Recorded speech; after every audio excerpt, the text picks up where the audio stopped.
تصور کریں کہ دنیا کا طاقتور ترین انسان، جس کے ایک اشارے پر سلطنتیں لرزتی ہوں، جس کے پاس ہر وہ چیز موجود ہو جس کی کوئی بھی خواہش کر سکتا ہو، وہ تنہائی میں رات کے اندھیرے میں اپنے آپ سے کیا باتیں کرتا ہوگا؟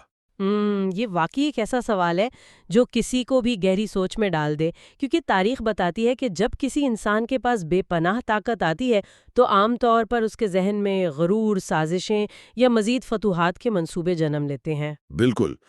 طاقت کا نشہ تو انسان کو اکثر حقیقت سے دور کر دیتا ہے نا؟ جی جی، اور یہی وجہ ہے کہ جب ہم رومن شہنشاہ مارکس اور ایلیس کی بات کرتے ہیں تو صورتحال اتنی حیران کن لگتی ہے۔ اچھا، آج کے اس تفصیلی جائزے میں ہم مارکس اور ایلیس کی مشہور زمانہ تحریر میڈیٹیشنز کے اوراق پلٹنے والے ہیں، اور سب سے دلچسپ بات یہ ہے کہ یہ کوئی ایسی کتاب نہیں ہے جو اس نے دنیا کو اپنا فلسفہ سکھانے کے لیے لکھی ہو۔ مطلب تاریخ میں اپنا نام سنہرا کرنے کے لیے نہیں لکھی گئی۔ یہ دراصل ایک نجی ڈائری ہے جو ایک شہنشاہ نے میدان جنگ کے خیموں میں لکھی تھی۔ خالصتاً اپنے نفس کی اصلاح کے لیے؟ جی بالکل، اس کا تو ارادہ بھی نہیں تھا کہ اسے کبھی کوئی اور پڑھے گا، اور میں سمجھتی ہوں کہ یہی اس تحریر کی سب سے بڑی طاقت ہے۔ مطلب جب ایک انسان تنہائی میں صرف خود سے مخاطب ہو، اور وہ بھی اس نیت سے کہ اسے کسی کو متاثر نہیں کرنا، تو وہاں کوئی ریاکاری نہیں ہوتی۔ صحیح، کوئی دکھاوا نہیں ہوتا۔ یہ انتہائی غیر جانبداری اور دیانتداری سے لکھے گئے وہ خالص مشاہدات ہیں جو 2000 سال گزرنے کے باوجود آج بھی انسانی نفسیات اور ذہنی الجھنوں کا بالکل درست حل پیش کرتے ہیں۔ خیرت کی بات ہے۔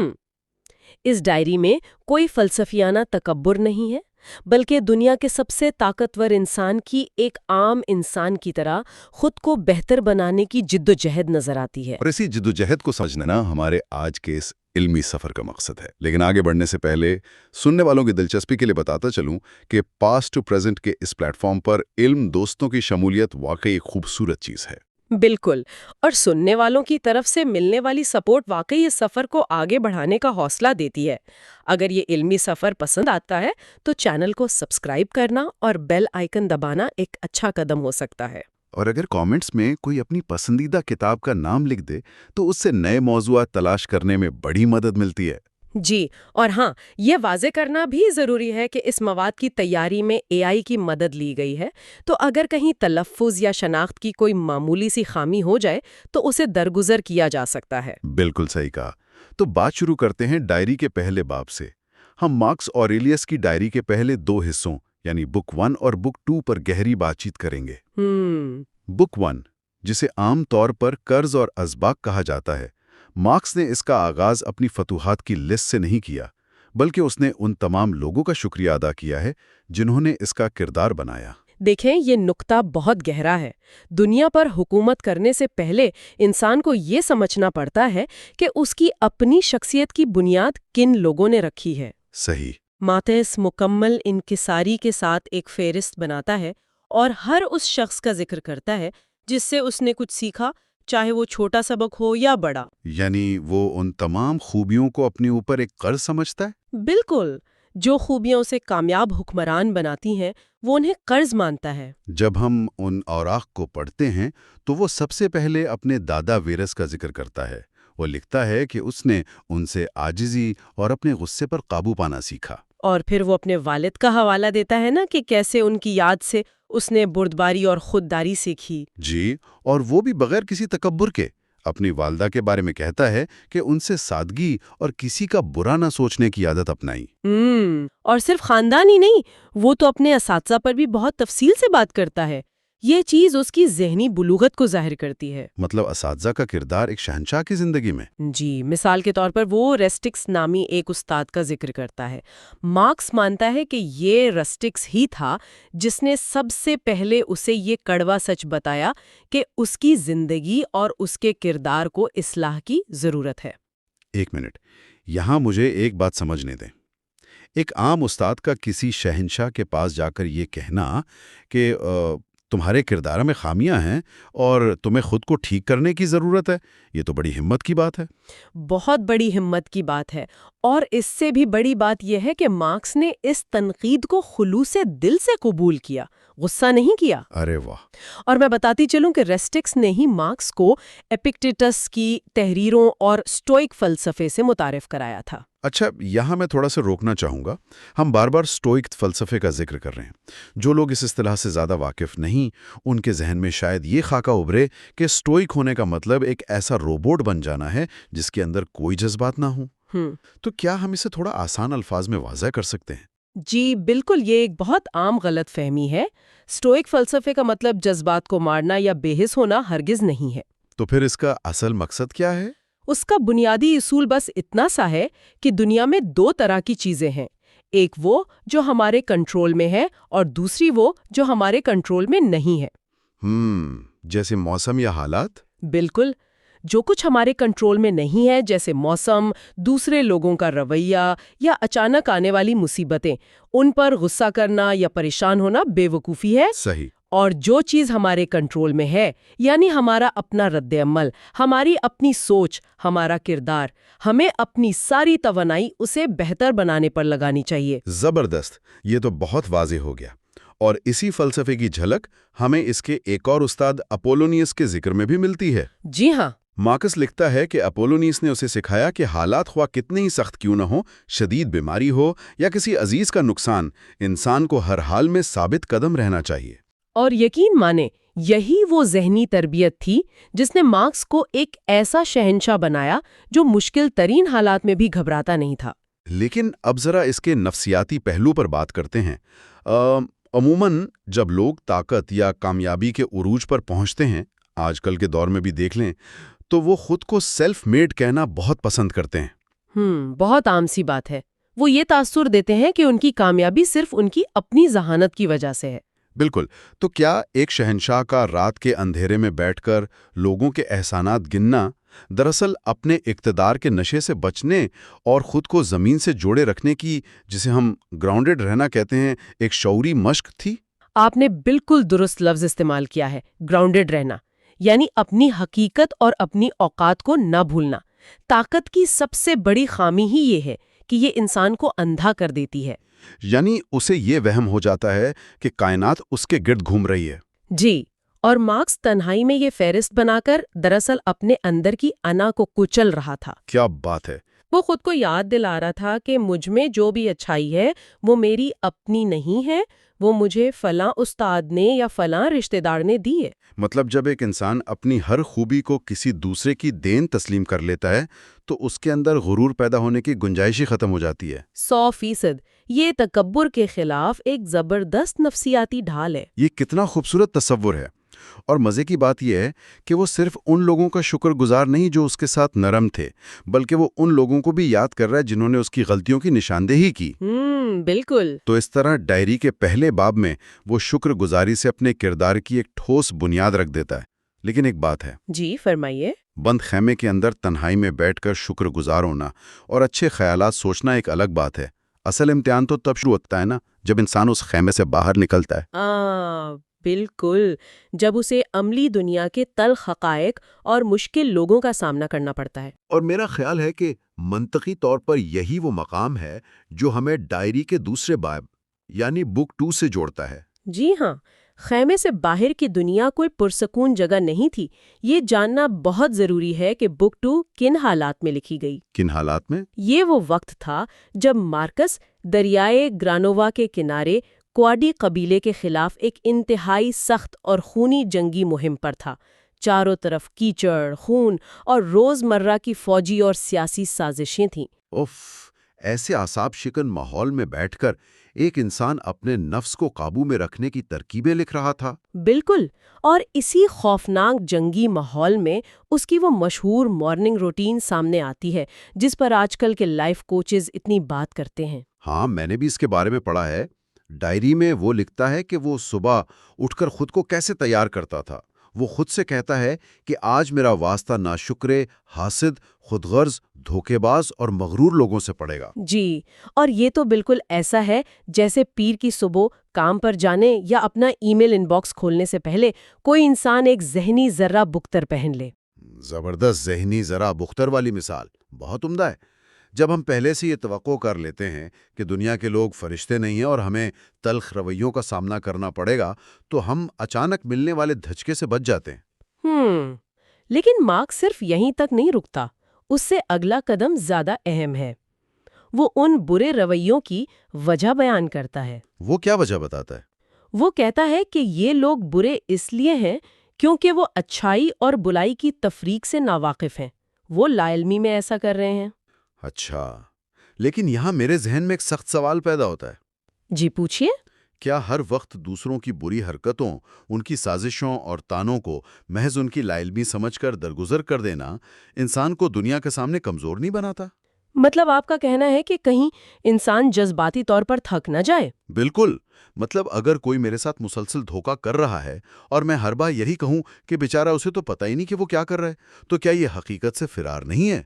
کیا وہ انسان ایک ڈورمنٹ نہیں بن جائے گا جس پر ہر کوئی پاؤں صاف کر کے گزر جائے؟ یہ سوال واقعی بہت اہم ہے اور بظاہر ایسا ہی لگتا ہے، لیکن سٹوئک فلسفہ اس کے بالکل الٹ بات کرتا ہے۔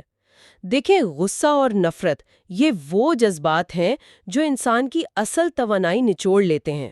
یہ بات تو ہے۔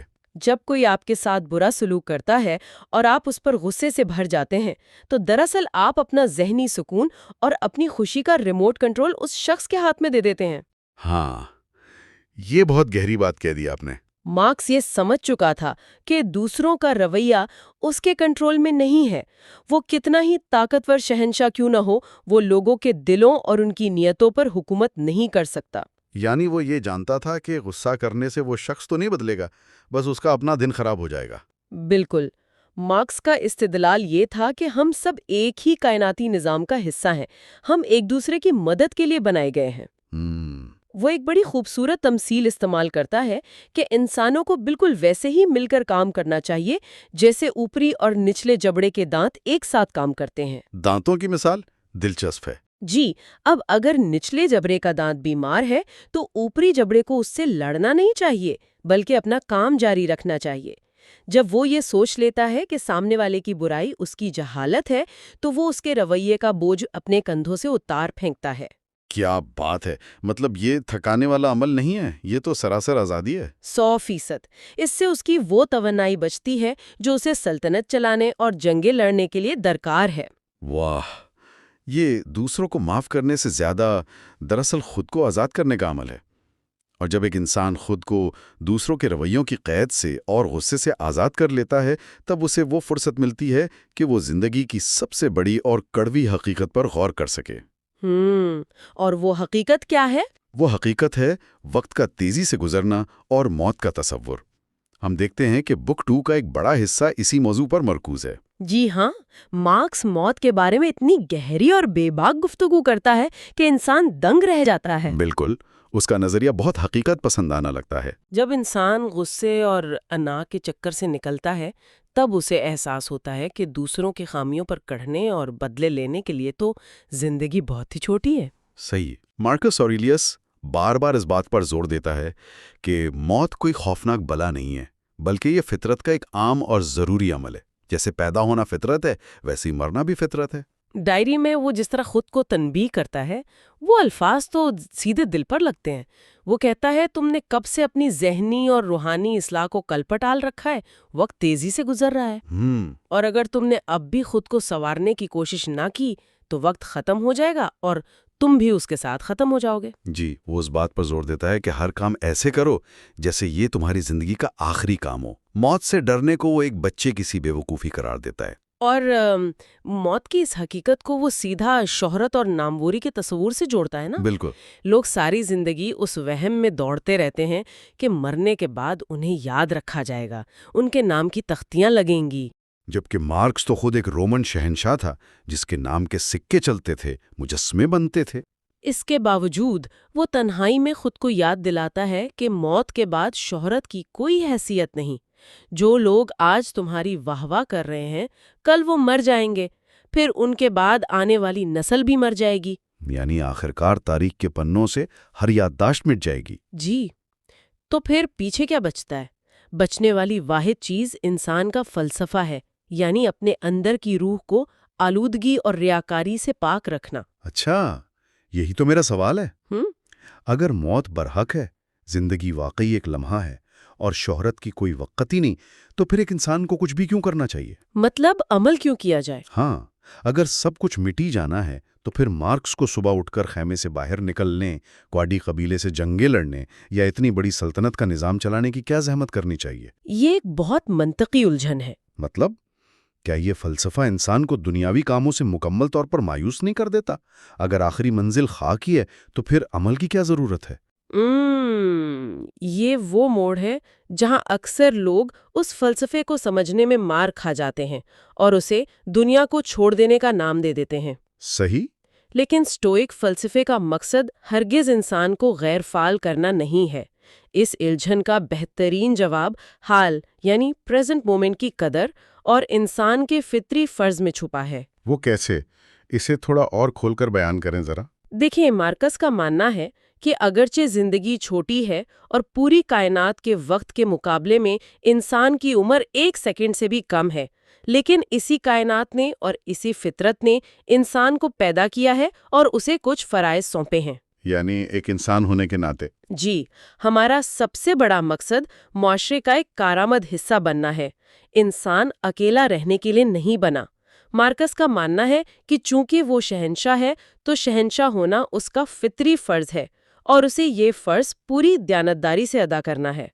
وہ اس لیے انصاف نہیں کر رہا کہ لوگ اس کے مجسمے بنائیں گے؟ بالکل نہیں، وہ اس لیے کام کر رہا ہے کیونکہ یہی ایک باشعور انسان کا تقاضا ہے۔ وہ ماضی پر نہیں روتا اور نہ ہی مستقبل میں ملنے والی شہرت کی فکر کرتا ہے۔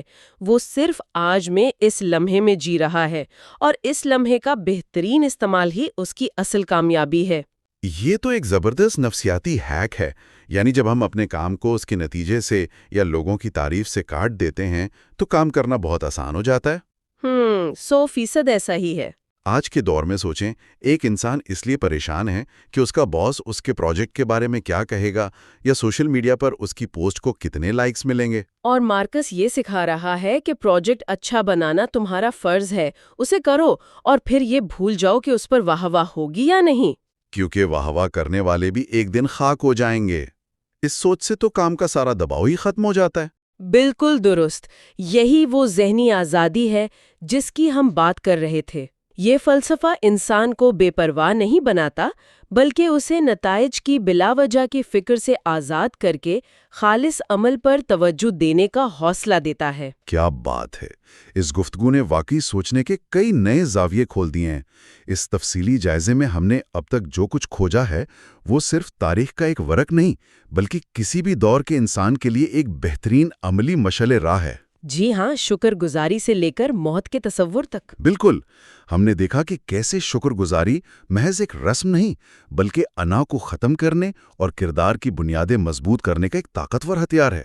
انسان کو یاد رکھنا چاہیے کہ اس کی اچھائی کن لوگوں کے احسان کا نتیجہ ہے۔ پھر ہم نے سیکھا کہ کس طرح روزمرہ زندگی میں ملنے والے تلخ لوگوں کا سامنا کرنے کے لیے ہر روز ایک ذہنی ذرا بکتر پہننا پڑتا ہے۔ ان کی برائی کو ان کی لا علمی سمجھ کر نظر انداز کرنا خود پر احسان کرنا ہے تاکہ انسان اپنی توانائی نہ بچا سکے۔ صحیح۔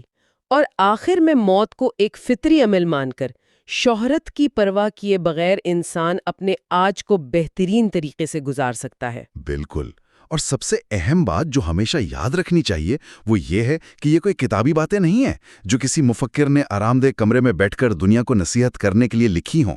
جی، یہ وہ عملی اور کھرے طریقے ہیں جو ایک انسان نے خالصتاً اپنی ذہنی بقا کے لیے کیچڑ اور خون سے بھرے میدان جنگ میں آزمائے۔ اس نے پہلے خود پر ان اصولوں کا نفاذ کیا اور یہی سچائی ان باتوں کو آج بھی اتنا ہی پر اثر بناتی ہے۔ یقیناً اس سچائی میں ایک عجیب سی کشش ہے، اور سننے والوں کی دلچسپی کے لیے بتانا ضروری ہے کہ مارکس اوریلیس کی اس ذاتی ڈائری کا یہ محض پہلا حصہ تھا۔ یہ سفر ابھی ختم نہیں ہوا۔ ابھی تو بہت کچھ باقی ہے۔ بالکل، اس علمی جائزے کے اگلے حصے میں ہم اس سے بھی گہرا غوطہ لگائیں گے۔ ہم ڈائری کے اگلے ابواب یعنی بک 3، 4 اور 5 کا جائزہ لیں گے، جہاں مارکس کائنات کی فطرت، تبدیلی کے اٹل قانون اور انسانی عقل کے اس وسیع کائناتی نظام کے ساتھ گہرا تعلق پر بات کرتا ہے۔ جی، ہم دیکھیں گے کہ ایک سٹوئک ذہن بڑی تبدیلیوں اور زندگی کے نشیب و فراز کو کیسے قبول کرتا ہے۔ لیکن اس سے پہلے کہ ہم آج کی اس گفتگو کو یہیں پر سمیٹیں، ایک ایسا سوال، ایک ایسی سوچ چھوڑے جا رہے ہیں جس پر ضرور غور کیا جانا چاہیے۔ ان تمام باتوں کی روشنی میں جو آج ہم نے کی ہیں، اگر ذرا تصور کیا جائے کہ اگر آج رات سونے سے پہلے کسی انسان کو اپنی زندگی کی ڈائری کا پہلا باب لکھنا ہو، بالکل مارکس اوریلیس کی طرح، اور ان تمام لوگوں کی فہرست بنانی ہو جنہوں نے اس کا کردار بنایا ہے، تو اس میں کن کن لوگوں کے نام آئیں گے؟ یہ واقعی ایک گہرا سوال ہے۔ اور سب سے مشکل مرحلہ، کیا وہ انسان ان لوگوں کا بھی دیانتداری سے شکریہ ادا کر پائے گا جنہوں نے اسے تکلیف دی، دھوکہ دیا، لیکن نادانستہ طور پر ہی صحیح اسے ایک مضبوط، باشعور اور بہتر انسان بننے پر مجبور کر دیا؟ یہ ایک ایسا سوال ہے جو انسان کو اپنے گریبان میں جھانکنے پر مجبور کر دیتا ہے۔ بالکل۔ کیا آج کے اس شور و غل والے اور سوشل میڈیا کے دکھاوے سے بھرپور دور میں ایک انسان اپنے اندر وہ خاموشی اور سچائی تلاش کر سکتا ہے جو 2000 سال پہلے ایک تنہا جنگجو شہنشاہ نے تلاش کی تھی؟ ہمارا یہ تفصیلی جائزہ یہیں اختتام پذیر ہوتا ہے۔ ہم جلد ہی اس ڈائری کے اگلے اوراق کے ساتھ دوبارہ اس سفر کا آغاز کریں گے۔ تب تک اس سوال پر ضرور غور کیا جانا چاہیے۔ اس دوسرے حصے میں ہم ذاتی شکر گزاری سے آگے بڑھ کر اس سٹوئک بادشاہ کے کائناتی نقطہ نظر کی طرف جائیں گے۔ اچھا، آج کے اس گہرے تجزیے کا مقصد مارکس اوریلیس کی مشہور کتاب میڈیٹیشنز کی کتاب 3، 4 اور 5 کا بغور مطالعہ کرنا ہے۔ بالکل، اور یہ حصہ واقعی بہت اہم ہے۔ ہاں، کیونکہ اس گفتگو کا مشن یہ سمجھنا ہے کہ انسان کس طرح اپنے ذہن کو ایک ناقابل تسخیر قلعہ بنا سکتا ہے، اور یہ کہ اس وسیع و عریض کائنات میں ہمارا اصل کردار کیا ہے۔ میں سوچ رہی تھی کہ یہ کتنی حیرت کی بات ہے کہ 2000 سال پہلے لکھے گئے ایک رومن شہنشاہ کے نجی روزنامچے میں آج کی ہماری ماڈرن زندگی کے پیچیدہ مسائل کا حل موجود ہے۔ یہ واقعی ایک غیر معمولی بات ہے۔ یعنی دیکھیں، ہم یہاں کسی ایسے فلسفی کی بات نہیں کر رہے جو کسی پرسکون کمرے میں آرام دہ کرسی پر بیٹھ کر دنیا کو نظریات دے رہا ہو۔ یہ وہ شخص ہے جو ایک وسیع سلطنت کا حکمراں تھا۔ بالکل، جس پر بہت سی ذمہ داریاں تھیں۔ ہاں، اسی جنگوں، خطرناک وباؤں، سیاسی سازشوں اور ذاتی دکھوں کا براہ راست سامنا تھا، اور ان تمام بیرونی طوفانوں کے عین درمیان وہ اپنے اندر جھانک کر وہ اصول وضع کر رہا تھا جو اسے متوازن رکھ سکیں۔ آج کی ان 3 کتابوں میں ہم واضح طور پر دیکھتے ہیں کہ وہ اپنے فلسفے کو محض کتابی نہیں رہنے دیتا۔ تو اس کا مطلب ہے کہ اس نے اسے روزمرہ کی حقیقتوں پر لاگو کیا، ٹھیک ہے؟ جی بالکل، اس نے اسے روزمرہ کی زندگی کی تلخ حقیقتوں سے نمٹنے کے لیے باقاعدہ اصولوں کے طور پر استعمال کیا۔ واو! اور اس فلسفے کے عملی اطلاق کی اس سے بہتر اور کیا مثال ہو سکتی ہے جو ہم سب کی روزمرہ کی سب سے عام اور تھکا دینے والی جد و جہد ہے؟ میرا مطلب ہے سردی کی صبح بستر سے اٹھنا۔ ہاں، یہ تو ہم سب کا مسئلہ ہے۔ بالکل، ہم سب اس کیفیت سے گزرتے ہیں نا، باہر اندھیرا ہو، بستر گرم ہو اور نیند سے بیدار ہونے کا بالکل دل نہ کر رہا ہو۔ یہ جان کر کتنی حیرت ہوتی ہے کہ دنیا کا طاقتور ترین انسان، ایک رومن شہنشاہ جس کے ایک اشارے پر ہزاروں غلام حاضر ہو سکتے تھے، وہ بھی بالکل اسی انسانی کشمکش کا شکار تھا۔ یہ کتاب 5 کا وہ مشہور آغاز ہے جو انسان کو سیدھا حقیقت سے ٹکراتا ہے۔ مطلب مارکس اوریلیس باقاعدہ خود سے ایک سخت بحث کرتا نظر آتا ہے۔ وہ لکھتا ہے کہ جب صبح بستر سے نکلنے کو دل نہ چاہے تو خود کو یاد دلاؤ کہ ایک انسان کا فرض ادا کرنے کے لیے بیدار ہونا ضروری ہے۔ ارے مطلب وہ خود کو ڈانٹ رہا ہوتا ہے؟ ایک طرح سے ہاں۔ وہ خود سے سوال کرتا ہے کہ کیا کوئی انسان اس دنیا میں صرف گرم کمبل میں چھپ کر لیٹنے اور خود کو جسمانی سکون دینے کے لیے پیدا ہوا ہے؟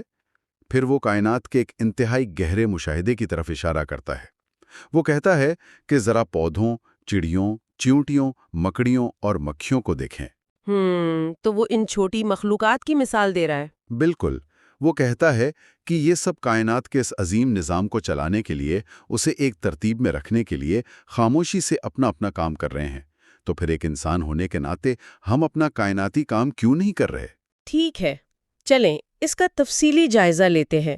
یہ بالکل ایسا ہے جیسے پیر کی صبح الارم بجنے پر بستر سے نکلنا، لیکن ہم یہ کام صرف تنخواہ کے لیے یا کسی مجبوری کے تحت نہیں کر رہے، بلکہ اس لیے کر رہے ہیں کیونکہ یہ ہماری کائناتی اور سماجی ذمہ داری ہے۔ کیا بات ہے، آپ نے بالکل صحیح تشبیہ دی۔ ہاں، مطلب یہ ایک بالکل ہی مختلف زاویہ نگاہ ہے۔ یہ سوچنا کہ اگر ہم اپنا کام نہیں کریں گے تو کائنات کے نظام میں، معاشرے کی مشینری میں ایک خلا رہ جائے گا۔ یہاں سب سے اہم نقطہ یہ ہے کہ اسٹوئک فلسفے میں سماجی ذمہ داری یا انسانیت کی خدمت کا تصور کتنا گہرا ہے۔ اسٹوئکس مانتے تھے کہ کائنات ایک عقلی نظام کے تحت چل رہی ہے، اور انسان اس نظام کا حصہ ہے کیونکہ ہمارے پاس عقل ہے۔ بالکل، انسان چونکہ عقل رکھتا ہے، اس نظام کا ایک باشعور حصہ ہے۔ ہر مخلوق کی ایک فطرت ہوتی ہے۔ اگر ایک چینٹی اپنی فطرت کے مطابق کام کر رہی ہے تو انسان کی فطرت کیا ہے؟ معاشرتی ہونا۔ ہاں، اسٹوئکس کے نزدیک انسان کی بنیادی فطرت معاشرتی ہے۔ اس لیے اگر کوئی انسان معاشرے کے لیے اپنا فرض ادا نہیں کر رہا، دوسرے انسانوں کے کام نہیں آ رہا، تو وہ نہ صرف معاشرے سے کٹ رہا ہے، بلکہ وہ اپنی اصل کائناتی فطرت کے خلاف جا رہا ہے۔ یہ تو بہت گہری بات ہے۔ ہاں، مطلب بستر پر پڑے رہنا دراصل کائنات کے اس عظیم قانون کی خلاف ورزی ہے۔ لیکن دیکھیں، یہاں ایک سوال پیدا ہوتا ہے۔ میں سوچ رہی تھی کہ اگر انسانی فطرتی کام کرنا ہے تو پھر صبح بستر سے اٹھنا اتنا مشکل کیوں ہے؟ ہمارے اندر یہ سستی اور مزاحمت کہاں سے آتی ہے؟ یہ ایک بہت ہی شاندار سوال ہے، اور اس کا جواب ہمیں کتاب 3 میں ملتا ہے۔ مارکس انسانی وجود کا ایک بہت ہی واضح اور گہرا نفسیاتی تجزیہ پیش کرتا ہے تاکہ یہ سمجھایا جا سکے کہ ہمارے اندر یہ کشمکش کیوں ہوتی ہے۔ اچھا، تو وہ اس کی کوئی سائنسی یا نفسیاتی وجہ بتاتا ہے؟ ہاں، وہ انسانی وجود کو 3 سطحوں میں تقسیم کرتا ہے: جسم، روح اور دماغ۔ وہ کہتا ہے کہ جسم کا تعلق حسیات یا سینسیشن سے ہے، جو کہ جانوروں میں بھی ہوتی ہیں۔ یعنی سردی یا گرمی کا احساس۔ بالکل، بستر کی گرمی جسم کو محسوس ہوتی ہے اور جسم اسی گرمی کا تقاضا کرتا ہے۔ دوسری چیز ہے روح، جس کا تعلق خواہشات، جذبات اور محرکات سے ہے۔ اچھا، یہ روح کا تصور ذرا مختلف لگ رہا ہے یہاں۔ ہاں، اسٹوئکس کے ہاں یہ اندھی خواہشات ہیں جو خونخوار درندوں یا نیرو جیسے ظالم حکمرانوں کو بھی چلا سکتی ہیں، جو اپنی طاقت اور لذت کے نشے میں اندھے ہو چکے تھے۔ لیکن پھر تیسری چیز ہے دماغ یا عقل، جو صرف انسان کا خاصہ ہے۔ عقل، جسے ریزن کہتے ہیں۔ بالکل، عقل ہی وہ چیز ہے جسے انسان کا اصل حکمران حصہ ہونا چاہیے۔ جسم گرمی مانگتا ہے، لیکن عقل کہتی ہے کہ اٹھو، تمہارا ایک مقصد ہے۔ تو اس سب کا کیا مطلب ہے؟ کیا اس کا مطلب یہ ہے کہ جب انسان صرف اپنے غصے کے زیر اثر آ کر کوئی فیصلہ کرتا ہے یا صرف کسی عارضی لذت کے پیچھے بھاگتا ہے تو وہ دراصل انسان ہونے کے درجے سے گر کر محض ایک جنگلی جانور کی طرح برتاؤ کر رہا ہوتا ہے؟ آپ نے بالکل صحیح سمجھا۔ لیکن کیا ہمارے جذبات کی کوئی اہمیت نہیں؟ مطلب ہم انسان ہیں، جذبات تو ہوں گے نا؟ جذبات کی بالکل اہمیت ہے، لیکن سوال یہ ہے کہ گاڑی کا سٹیئرنگ کس کے ہاتھ میں ہے؟ اگر ہم اسے بڑی تصویر کے ساتھ جوڑیں تو اسٹوئک فلسفہ یہ سکھاتا ہے کہ انسان کا سب سے اعلیٰ کام اور اس کا اصل مقصد اپنے اندر موجود اس عقلی حصے کو صاف رکھنا ہے۔ یعنی عقل کو ان بیرونی چیزوں اور لذتوں کی آلودگی سے پاک رکھنا ہے؟ جی، عقل کو جذبات کا غلام نہیں ہونا چاہیے۔ یہ وہی عقل ہے جو انسان کو ان لوگوں سے ممتاز کرتی ہے جو غصے کے طوفان میں بہہ جاتے ہیں۔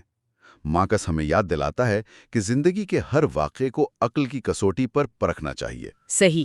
اگر عقل قابو میں ہے تو جسمانی تکالیف یا شدید خواہشات انسان کو اس کے اصل مقصد سے نہیں ہٹا سکتی۔ عقل کو حکمران بنانے کی بات تو سمجھ میں آتی ہے، لیکن اس حکمران کو بچایا کیسے جائے؟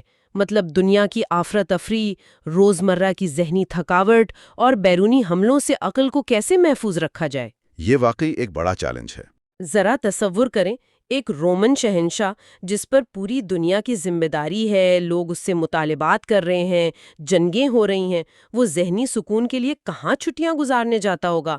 آج کے دور میں تو لوگ سوچتے ہیں کہ بس کہیں دور پہاڑوں میں چلے جائیں یا سمندر کے کنارے خاموشی میں وقت گزاریں۔ مارکس اوریلیس کتاب 4 میں اسی رجحان کا ذکر کرتا ہے۔ وہ تسلیم کرتا ہے کہ لوگ دیہی علاقوں، ساحلوں یا پہاڑوں پر پناہ تلاش کرتے ہیں، لیکن پھر وہ ایک چونکا دینے والی بات کہتا ہے۔ کیا کہتا ہے؟ وہ کہتا ہے کہ یہ سب سے سطحی اور عامیانہ سوچ ہے۔ مارکس کا ماننا ہے کہ انسان کی اپنی روح سے زیادہ پرسکون اور خطرات سے محفوظ جگہ کوئی اور نہیں ہو سکتی۔ وہ اس تصور کو پیش کرتا ہے جسے انر سٹیڈل یا اندرونی قلعہ کہا جاتا ہے۔ انر سٹیڈل، واہ! ہاں، وہ کہتا ہے کہ جب بھی بیرونی دنیا کا شور و غل انسان کو تھکا دے تو کسی جسمانی سفر کی یا ٹکٹ خرید کر دور جانے کی ضرورت نہیں، بلکہ اپنے اندر پناہ ڈھونڈنی چاہیے۔ دماغ کے اندر ایسی پناہ گاہ تعمیر کرنی چاہیے جہاں مکمل خاموشی ہو۔ یہاں یہ بات واقعی بہت دلچسپ ہو جاتی ہے۔ آج کے دور میں لوگ ذہنی سکون حاصل کرنے کے لیے مہنگے ویلنس ریزورٹس پر لاکھوں روپے خرچ کرتے ہیں، مختلف قسم کی تھیراپیز کرواتے ہیں، صرف اس لیے کہ چند دن سکون ملے۔ بالکل ایسا ہی ہے۔ لیکن مارکس 2000 سال پہلے یہ کہہ رہا ہے کہ دنیا کا سب سے بہترین، سب سے محفوظ اور پرسکون سپا انسان کے اپنے دماغ کے اندر موجود ہے۔ اور سب سے کمال کی بات یہ ہے کہ یہ بالکل مفت ہے اور ہر وقت دستیاب ہے۔ چاہے کوئی ٹریفک جام میں پھنسا ہو یا کسی مشکل میٹنگ میں بیٹھا ہو، وہ 1 سیکنڈ میں اس اندرونی قلعے میں جا سکتا ہے۔ یہ اس کی سب سے بڑی طاقت ہے۔ لیکن ذرا 1 منٹ رکیے، میرے ذہن میں خیال آ رہا ہے کہ کیا یہ محض حقیقت سے فرار نہیں ہے؟ مطلب اگر دنیا میں کوئی ظلم ہو رہا ہے یا کسی حکمران کے ملک میں وبا پھیلی ہے اور وہ اپنے مسائل حل کرنے کے بجائے آنکھیں بند کر کے اپنے دماغ کے قلعے میں چھپ جائے تو کیا اسے بے حسی نہیں کہا جائے گا؟ کیا اسٹوئک فلسفہ ہمیں دنیا سے بھاگنا سکھا رہا ہے؟ ارے نہیں، یہ ایک بہت ہی اہم نقطہ ہے جو اکثر لوگوں کو اسٹوئک فلسفے کے بارے میں الجھن میں ڈال دیتا ہے۔ یہ قلعہ حقیقت سے فرار کی جگہ نہیں ہے، بلکہ یہ ایک اسٹریٹیجک پسپائی ہے تاکہ انسان دوبارہ توانائی حاصل کر سکے۔ اچھا، تو مطلب بیٹری ریچارج کرنے کے لیے؟ بالکل، اس کا مقصد مسائل سے منہ موڑنا نہیں، بلکہ ان مسائل کے بارے میں اپنے رد عمل کو کنٹرول کرنا ہے۔ جب مارکس اپنے قلعے میں جاتا ہے تو وہ دنیا کو بھولنے نہیں جاتا، بلکہ وہ اپنے ذہن کو اس خوف، غصے یا مایوسی سے پاک کرنے جاتا ہے جو اسے صحیح فیصلہ کرنے سے روک رہے ہوتے ہیں۔ تو یہ ایک طرح سے ذہنی صفائی کا عمل ہے۔ بالکل، اس اندرونی پناہگاہ کی طاقت اس بات میں ہے کہ یہ بیرونی دنیا کے حملوں سے محفوظ ہے۔ کوئی بھی بیرونی واقعہ، کوئی صدمہ یا کسی کی کہی ہوئی تلخ بات اس وقت تک اس قلعے میں داخل نہیں ہو سکتی جب تک انسان خود اپنے دروازے کھول کر اسے اندر آنے کی اجازت نہ دے۔ باہر جو کچھ بھی ہو رہا ہے وہ بس روح کے باہر ہی کھڑا رہتا ہے۔ تو اس قلعے کی دیواریں کس چیز سے بنی ہیں جو اتنی مضبوط ہیں؟ کوئی بھی چیز، کوئی دکھ، کوئی بے عزتی ان دیواروں کو گرا کر اندر کیوں نہیں آ سکتی؟ اس کا طریقہ کار کیا ہے؟ اس کا راز کتاب 4 کے اس اصول میں چھپا ہے، جو بیرونی واقعات کے بارے میں اسٹوئکس کا سب سے اہم اور بنیادی نقطہ نظر ہے۔ اور وہ اصول یہ ہے کہ ہر چیز محض ہماری رائے ہے۔ ہر چیز ہماری رائے ہے؟ یعنی every thing is an opinion? بالکل۔ ہم نے پہلے حسیات اور عقل کی بات کی۔ اسٹوئک نظریہ منطق کے مطابق دنیا کے واقعات صرف خام حقائق ہیں۔ ایک واقعہ ہوتا ہے اور انسان کا دماغ اس کی تشریح کرتا ہے۔ یعنی واقعہ بذات خود نہ اچھا ہوتا ہے نہ برا؟ جی ہاں، ساری پریشانی اور دکھ ان بیرونی واقعات میں نہیں چھپا ہوتا، بلکہ انسان کی ان آراء میں ہوتا ہے جو وہ ان واقعات کے بارے میں قائم کرتا ہے۔ مارکس کہتا ہے کہ اگر کوئی یہ رائے ہی ختم کر دے کہ مجھے نقصان پہنچا ہے تو وہ نقصان حقیقت میں اسی وقت غائب ہو جائے گا۔ یہ سن کر فوراً آج کل کی ماڈرن کوگنیٹو بیہیویئرل تھراپی یا CBT ذہن میں آتی ہے۔ مطلب اگر کوئی شخص تنقید کرتا ہے تو سائنسی لحاظ سے وہ الفاظ محض ہوا میں پیدا ہونے والی آواز کی لہریں ہیں۔ بالکل درست۔ ان لہروں میں بذات خود کسی انسان کو تکلیف دینے کی کوئی طاقت نہیں ہوتی۔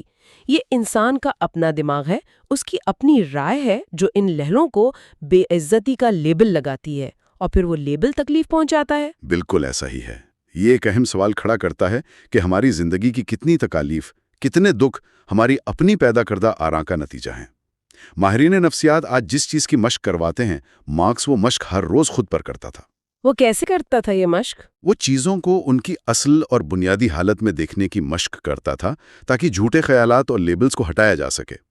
وہ چیزوں سے ان کی جھوٹی اہمیت چھین لینے کا طریقہ استعمال کرتا تھا۔ کیا آپ اس طریقے کی کوئی مثال دے سکتے ہیں؟ یہ کام روزمرہ کی زندگی میں کیسے کیا جا سکتا ہے؟ مارکس اپنی یادداشتوں میں لکھتا ہے کہ جب کوئی بہت لذیذ اور مہنگا کھانا سامنے آئے تو اسے یوں دیکھنا چاہیے کہ یہ محض ایک مردہ جانور کا گوشت ہے یا انگوروں کا نچوڑا ہوا عرق۔ ارے باپ رے، یہ تو بہت ہی عجیب سا نقطۂ نظر ہے۔ ہاں، اور سنیں، جب وہ شاہی لباس کو دیکھتا تھا تو وہ اسے صرف بھیڑ کی اون اور ایک سمندری کیڑے کے خون میں رنگے ہوئے کپڑے کے طور پر بیان کرتا تھا۔ جب وہ کسی کی تنقید سنتا تھا تو وہ سوچتا تھا کہ یہ محض ایک فانی انسان کے منہ سے نکلنے والی آوازیں ہیں جو کچھ عرصے بعد خود مٹی ہو جائے گا۔ بالکل، یہ چیزوں کو ان کی اوقات یاد دلانے کا طریقہ تھا۔ لیکن ذرا سوچیں، میرا مطلب ہے کہ کیا اس طرح دنیا کو دیکھنا انسان کو مایوس اور اداس نہیں کر دے گا؟ اگر ہر خوبصورت چیز کو، لذیذ کھانے کو یا قیمتی لباس کو بس خون، گوشت اور اون کے طور پر دیکھا جائے تو زندگی سے ساری خوشی نہیں چھن جائے گی؟ یہ تو بہت ہی بے رنگ سی زندگی لگتی ہے۔ بظاہر ایسا ہی لگتا ہے، لیکن اس کا اصل مقصد زندگی کی خوشیوں کو ختم کرنا نہیں ہے، بلکہ انسان کو ان خوشیوں کا غلام بننے سے بچانا ہے۔ اچھا، غلامی سے آزادی؟ جی، جب انسان یہ سمجھ لیتا ہے کہ شاہی لباس محض اون اور کیڑے کا خون ہے تو پھر وہ اس لباس کے چھن جانے یا کسی اور کے پاس اس سے بہتر لباس ہونے پر روتا نہیں ہے۔ صحیح، وہ چیزوں کا لطف اٹھاتا ہے لیکن انہیں اپنے سر پر سوار نہیں کرتا۔ بالکل، وہ انہیں اپنی انا کا حصہ نہیں بناتا۔ یہ طریقہ انسان کو بلا وجہ کی پریشانیوں اور جھوٹی دوڑ سے آزاد کر کے ایک حیرت انگیز سکون بخشتا ہے۔ یہ بات بہت حد تک چیزوں کو واضح کر دیتی ہے، لیکن اگر ہم ان سب باتوں پر غور کریں، یعنی جذبات کے بجائے عقل پر زور دینا، اندرونی قلعے میں چھپ کر خود کو محفوظ کر لینا اور چیزوں سے ان کی اہمیت چھین لینا، تو کیا اس سے انسان معاشرے سے کٹ کر تنہا نہیں ہو جاتا؟ یہ ایک بہت ہی عام غلط فہمی ہے۔ ہاں نا، مطلب کیا یہ ایک خول میں بند ہو کر بے حسی کی زندگی گزارنے کا نام نہیں ہے؟ یہ ایک فطری اندیشہ ہے، لیکن سٹوئک فلسفے کا سب سے خوبصورت تضاد اور اس کی اصل گہرائی یہیں پر ہے۔ یہ تمام ذہنی کنٹرول اور یہ آرا کو قابو میں رکھنا ہرگز دنیا سے کٹ کر اکیلے رہنے کے لیے نہیں ہے۔ تو پھر اس کا کیا مقصد ہے؟ دراصل اس سارے عمل کا مقصد خود کو ذہنی اور جذباتی طور پر اتنا مضبوط اور غیر متزلزل کرنا ہے کہ انسان کائنات کے اس بڑے نظام کا ایک فعال اور مؤثر حصہ بن سکے۔ کتاب 4 اور 5 میں مارکس اس سٹوئک عقیدے پر بھرپور روشنی ڈالتا ہے کہ پوری کائنات ایک واحد زندہ وجود ہے۔ ایک زندہ وجود یعنی ایک جاندار کی طرح؟ جی ہاں، جس کی ایک ہی روح اور ایک ہی مادہ ہے۔ کائنات کی ہر چیز ایک دوسرے کے ساتھ مکمل طور پر جڑی ہوئی ہے۔ مارکس ایک بہت خوبصورت جملہ لکھتا ہے کہ جو چیز شہد کی مکھی کے لیے اچھی نہیں، وہ چھتے کے لیے بھی اچھی نہیں ہو سکتی۔ واہ، کیا کمال کا جملہ ہے۔ ہاں، اس کا سیدھا سا مطلب یہ ہے کہ فرد کا فائدہ معاشرے کے فائدے سے الگ نہیں کیا جا سکتا۔ اگر ہم معاشرے کو نقصان پہنچا رہے ہیں تو ہم دراصل خود کو نقصان پہنچا رہے ہیں، کیونکہ ہم اسی چھتے کا ایک ناگزیر حصہ ہیں۔ اسے سمجھنے کے لیے ہم انسانی جسم کے خلیوں کی تشبیہ دے سکتے ہیں۔ مطلب جسم کا کوئی ایک خلیہ اکیلے زندہ نہیں رہ سکتا، اسے پورے جسم کی صحت کے لیے اپنا مقررہ کردار ادا کرنا پڑتا ہے۔ بالکل، اور اگر ہم اسی تشبیہ کو آگے بڑھائیں تو فرض کریں کہ اگر کوئی خلیہ پورے جسم کے مفاد کے خلاف کام کرنا شروع کر دے اور صرف اپنی نشو و نما کے بارے میں سوچے تو وہ کیا بن جاتا ہے؟ وہ تو پھر کینسر بن جاتا ہے نا؟ بالکل، اور کینسر کیا کرتا ہے؟ وہ آخر کار اسی جسم کو تباہ کر دیتا ہے جس کے اندر وہ زندہ ہوتا ہے۔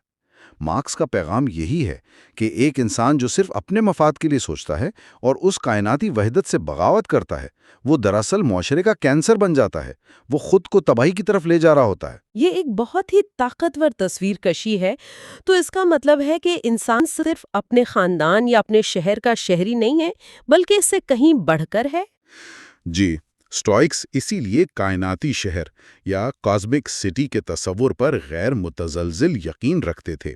ان کا ماننا تھا کہ ہم سب سے پہلے اس پوری کائنات، اس کائناتی شہر کے شہری ہیں، اور اس کے بعد ہم کسی خاص جغرافیائی علاقے کے شہری ہیں۔ یہ تو واقعی ایک غیر معمولی احساس ہے۔ اور یہ احساس کہ ہر انسان اور ہر واقعہ اس کائنات کے عظیم مقاصد کے لیے ایک دوسرے سے جڑا ہوا ہے، انسان کو ایک غیر معمولی سکون عطا کرتا ہے۔ جب یہ سمجھ آ جائے کہ جو کچھ بھی ہو رہا ہے وہ اس کائنات کے بڑے نظام کے تحت ہو رہا ہے، تو انسان کا رد عمل غصے کا نہیں رہتا۔ یعنی وہ فطرت کے ساتھ لڑنے کے بجائے اس کے ساتھ مل کر چلنے لگتا ہے۔ بالکل، یہی اس پورے فلسفے کی بنیاد ہے۔ کی بدل دینے والی باتیں سیکھنے کو ملی ہیں۔ ہم نے دیکھا کہ بستر کی گرمی کو چھوڑ کر انسانیت کے لیے اپنا فرض ادا کرنا کتنا ضروری ہے، کیونکہ یہ ہماری کائناتی فطرت ہے۔ بالکل۔ ہم نے سیکھا کہ انسان کی اصل پہچان اس کی عقل ہے، اور ہمیں اپنے حیوانی جذبات پر عقل کی حکمرانی قائم کرنی چاہیے۔ ہم نے اس اندرونی قلعے کو دریافت کیا جو ہمارے اپنے دماغ میں ہے، جہاں کوئی بھی بیرونی طوفان تب تک داخل نہیں ہو سکتا جب تک ہم خود دروازہ نہ کھولیں۔ بالکل صحیح سمجھے آپ۔ ہم نے یہ بھی سمجھا کہ پریشانیاں واقعات میں نہیں بلکہ ہماری آراء میں پوشیدہ ہیں، اور ہم ان آراء کو چیزوں کی اصل حقیقت دیکھ کر کنٹرول کر سکتے ہیں۔ اور سب سے بڑھ کر ہم نے پوری کائنات کو ایک اکائی، ایک جاندار وجود کی طرح سمجھنا سیکھا، جس میں ہر انسان ایک اہم خلیے کی طرح اپنا کردار ادا کر رہا ہے۔ یہ ایک بہترین خلاصہ ہے، اور ان باتوں کی اہمیت آج کے اس دور میں اس لیے اور بھی کئی گنا بڑھ جاتی ہے کیونکہ آج کا انسان معلومات کے ایک نہ ختم ہونے والے بوجھ کا مسلسل شکار ہے۔ ہاں، جسے ہم انفارمیشن اوورلوڈ کہتے ہیں۔ جی ہاں، ہر طرف سے خبریں، سوشل میڈیا کے تبصرے اور دنیا بھر کے بحران انسانی ذہن پر حملہ آور ہو رہے ہیں۔ ایسے میں یہ 2000 سال پرانے قدیم اصول وہ ذہنی زرہ بختر فراہم کرتے ہیں، وہ ڈھال دیتے ہیں جو مکمل طور پر انسان کے اپنے اختیار میں ہیں۔ دنیا چاہے کتنی ہی پاگل کیوں نہ ہو جائے، ہمارا اندرونی قلعہ ہمیشہ ہماری دسترس میں ہے۔ بالکل، اور اسی تناظر میں آج کے اس تجزیے کا اختتام کتاب 4 کے ایک ایسے حوالے سے کرنا چاہوں گا جس پر ہم نے پہلے بات نہیں کی، لیکن وہ انہی موضوعات کو سمیٹتا ہے۔ مارکس ایک بہت ہی کڑوی لیکن سچی حقیقت یاد دلاتا ہے۔ اچھا، وہ کیا ہے؟ وہ کہتا ہے کہ ذرا ان لوگوں کے بارے میں سوچیں جو ماضی میں گزر چکے ہیں۔ وہ لوگ جو ایک دوسرے سے بے تحاشا لڑتے تھے، ایک دوسرے پہ شک کرتے تھے، نفرت کرتے تھے، جو اپنی کامیابیوں پر غرور کرتے تھے یا اپنی ناکامیوں پر روتے تھے، آج وہ سب کہاں ہیں؟ آج وہ محض راکھ و دھول بن چکے ہیں۔ سوچنے کی بات ہے۔ ان کا نام و نشان مٹ چکا ہے۔ جب اس ابدی کائنات اور وقت کے لامحدود تسلسل کے سامنے انسانی زندگی کا کل وقت محض ایک چھوٹے سے نقطے کے برابر ہے، تو پھر اسے نفرت، غصے، جھوٹی انا اور بے سکونی پر کیوں ضائع کیا جائے؟ واقعی۔ کیا اسے انصاف، بھلائی اور ذہنی سکون کے علاوہ کسی اور چیز پر خرچ کرنا سراسر حماقت نہیں ہے؟ یہ واقعی ایک ایسا خیال ہے جو انسان کی سوچ کا زاویہ یکسر بدل کر رکھ دیتا ہے۔ اگلی بار جب ہم ٹریفک میں پھنسے ہوں یا انٹرنیٹ پر کسی اجنبی شخص سے کوئی بے معنی بحث ہو رہی ہو، تو اس بات پر ضرور غور کرنا چاہیے کہ کیا یہ وہ چیز ہے جس پر ایک فانی انسان کو اپنی مختصر سی زندگی کی توانائی ضائع کرنی چاہیے؟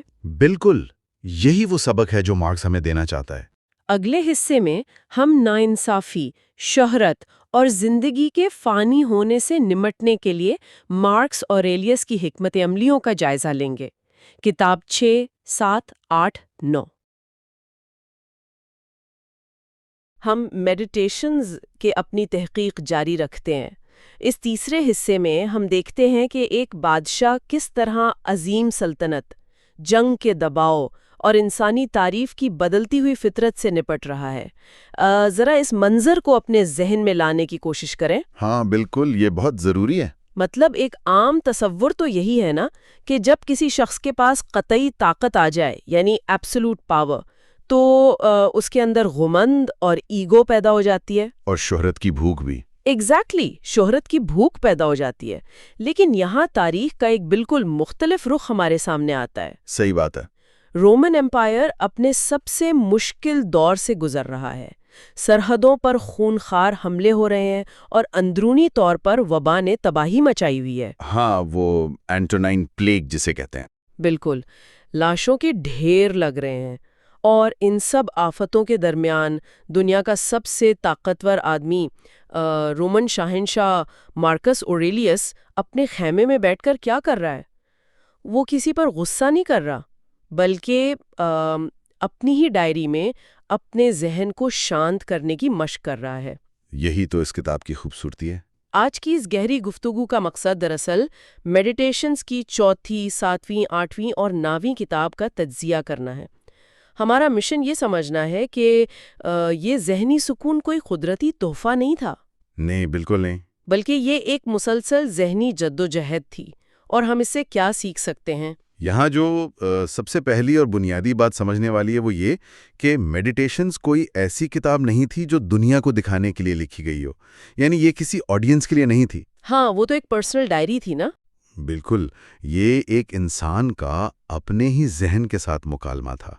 جب آپ ان صفحات کو پڑھتے ہیں تو صاف محسوس ہوتا ہے کہ مارکس خود کو تسلی دے رہا ہے، اپنے بھٹکتے ہوئے ذہن کو واپس راستے پر لانے کی کوشش کر رہا ہے۔ صحیح۔ ان کتابوں میں جسے the unity of all things یا تمام اشیاء کی یگانگت کہا گیا ہے، اس کا ذکر بار بار آتا ہے، 4تھی کتاب میں خاص طور پر۔ اچھا، تو یہ فلسفی دراصل سکھاتا کیا ہے؟ یہ فلسفی سکھاتا ہے کہ باہری حالات، چاہے وہ جنگ ہو یا وبا، انسان کے اندر کا سکون تب تک برباد نہیں کر سکتے جب تک انسان خود انہیں اجازت نہ دے۔ یعنی انسان کا ذہن ایک قلعے کی طرح ہے، ایک فورٹریس کی طرح۔ ایگزیکٹلی، جسے باہر سے فتح نہیں کیا جا سکتا، صرف اندر سے ہی فتح کیا جا سکتا ہے۔ یہ کانسیپٹ سننے میں تو بہت عظیم لگتا ہے، لیکن ظاہر ہے کسی بھی مشکل آزمائش کا سامنا کرنے کے لیے صرف تھیوریز تو کافی نہیں ہوتی نا۔ ہاں، پریکٹیکل اپلیکیشن چاہیے ہوتی ہے، اور ایک رول ماڈل کی ضرورت ہوتی ہے، ایک ایسی مثال جسے دیکھ کر انسان خود کو میجر کر سکے۔ اور مارکس کے لیے یہ مثال اس کا پیشرو، یعنی اس سے پہلے آنے والا شہنشاہ اینٹونینس پائس تھا۔ بالکل، اور 6ٹھی کتاب میں وہ خود کو باقاعدہ اینٹونینس کا شاگرد کہتا ہے۔ میں سوچ رہی تھی کہ یہ بات واقعی کتنی حیران کن ہے۔ ایک شہنشاہ جس کے ایک اشارے پر کسی کی جان جا سکتی ہے، وہ اپنی ایگو کو ختم کرنے کے لیے اپنے والد کو ایک ٹیمپلیٹ کے طور پر استعمال کر رہا ہے۔ اپنے اڈاپٹیو فادر کو، ہاں۔ یہ بالکل ایسا ہی ہے جیسے آج کے دور کا کوئی عظیم CEO ہو جس کی کمپنی بینکرپسی کے دہانے پر کھڑی ہو، اور وہ میڈیا میں بلیم گیم کھیلنے کے بجائے اکیلے میں اپنے کسی پرانے مینٹور کی ڈائری پڑھ کر سوچے کہ میری جگہ وہ ہوتے تو کیا کرتے۔ یہ انالوجی بہت ہی زبردست ہے۔ اگر ہم اس بات کا گہرائی سے تجزیہ کریں کہ مارکس نے اینٹونینس کی کن صفات کو اپنا کتب نما بنایا، تو وہ صرف عام سی تعریفیں نہیں تھیں۔ اچھا، تو وہ کن باتوں کو یاد کرتا ہے؟ وہ لکھتا ہے کہ اینٹونینس میں ایک خاص قسم کی ثبات قدمی تھی، یعنی کانسٹنسی۔ وہ مدتوں تک ایک ہی بات اور ایک ہی اصول پر قائم رہ سکتا تھا۔ یعنی اس کے اصول بدلتے نہیں تھے حالات کے حساب سے؟ بالکل نہیں، اور فیصلے لینے سے پہلے وہ کسی بھی مسئلے کی گہرائی تک جاتا تھا۔ درباریوں کی خوشامد کو تو وہ بالکل جوتے کی نوک پر رکھتا تھا۔ واہ! اور سب سے دلچسپ بات یہ تھی کہ اینٹونینس کو اپنی شہرت کی بالکل پرواہ نہیں تھی۔ وہ عام لوگوں جیسی زندگی گزارتا، عام لباس پہنتا اور لوگوں کے ساتھ انتہائی مساوی سلوک کرتا تھا۔ تو دراصل مارکس اپنے ذہن کو یہ بتا رہا تھا کہ طاقت کا مقصد خود نمائی نہیں ہے۔ اگر اینٹونینس شہرت سے اتنا بے نیاز تھا اور مارکس اس کو اپنا آئیڈل مان رہا تھا، تو مارکس خود اس تاریخی شہرت کے بارے میں کیا سوچتا تھا؟ یہ بہت ہی گہرا مسئلہ تھا اس کے لیے، کیونکہ عام طور پر لیڈرز تو ہسٹری بکس میں اپنا نام لکھوانے کے لیے ہی ساری عمر محنت کرتے ہیں نا۔ لیکن مارکس ان کتابوں میں ماضی کے عظیم فتح کرنے والوں جیسے سکندر اعظم اور جولیس سیزر کا ذکر تھوڑا عجیب انداز میں کرتا ہے۔ ہاں، وہ پوچھتا ہے کہ وہ عظیم لوگ اب کہاں ہیں؟ ایگزیکٹلی۔ ایک جگہ تو اس نے بہت ہی گہری بات لکھی کہ سکندر اور اس کے خچر ہنکانے والا دونوں مرنے کے بعد ایک ہی انجام کو پہنچے، یعنی عظیم بادشاہ اور اس کا سب سے معمولی نوکر۔ ہاں، یا تو وہ دونوں اس کائنات کے عناصر میں تبدیل ہو گئے یا پھر خاک بن گئے۔ یہی تو سٹوئک فلسفے کا وہ حصہ ہے جسے شہرت کا کھوکھلاپن کہا جاتا ہے۔ 8ویں اور 6ٹھی کتاب میں یہ تھیم بہت نمایاں ہے۔ اچھا، مارکس بیسیکلی انسانی ذہن کے اس بایولوجیکل ارج کو ڈیکنسٹرکٹ کر رہا تھا کہ مجھے لوگ ہمیشہ یاد رکھیں۔ وہ لاجک کے ذریعے اس فطور کو توڑتا ہے۔ کس طرح کا لاجک؟ وہ سمجھاتا ہے کہ وقت کی اس لامحدود کائناتی ندی میں انسانی زندگی کی حیثیت ایک معمولی قطرے سے زیادہ نہیں ہے۔ جو لوگ آج آپ کی تعریف کر رہے ہیں وہ خود بھی اگلے چند سالوں میں مر جائیں گے، اور پھر ان کی آنے والی نسلیں بھی مر جائیں گی۔ بالکل۔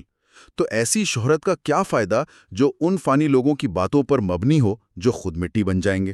ماضی کے وہ تمام عظیم لوگ جنہوں نے ملک فتح کیے، خون بہایا، اب صرف ایک کہانی بن چکے۔ ہاں، لفظوں کا مجموعہ۔